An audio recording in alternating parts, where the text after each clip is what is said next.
Àwọn ajínigbé ṣọṣẹ́ lákòókò, wọ́n pa dẹ́rẹ́bà, wọ́n tún kó èrò inú ọkọ̀ wọgbó.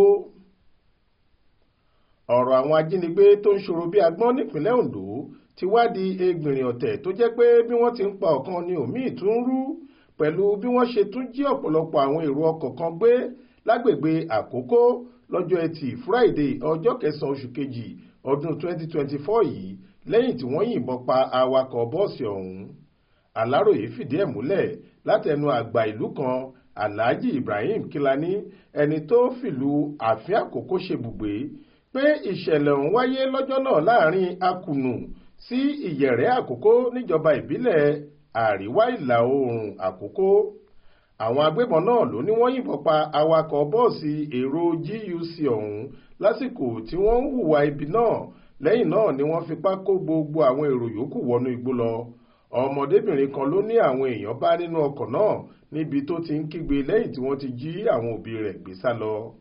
Alhaji Kilani ní kò pẹ́ rárá táwọn ẹ̀ṣọ́ àmọ̀tẹ́kùn àtàwọn sọ́jà fi dé sí ojúkò ibi tíṣẹ̀lẹ̀ ọ̀hún ti wáyé. Gbogbo àwọn ẹ̀ṣọ́ aláàbò ọ̀hún ló ní wọ́n ti wọnú igbó láti dóòlà àwọn èèyàn náà lọ́wọ́ àwọn tó jí wọn gbé, bó tilẹ̀ jẹ́ pé akitiyan wọn kò tí ì so èso rere lásìkò tí a fi ń kó ìròyìn yìí jọ lọ́wọ́. Olúṣèyẹ Ìyíáde ló ṣàkójọ ìròyìn yìí fún iléeṣẹ́ tẹlifíṣàn Aláròyé online. Faith Adébọ́lá ló kà á sétí ìgbọ́ yín.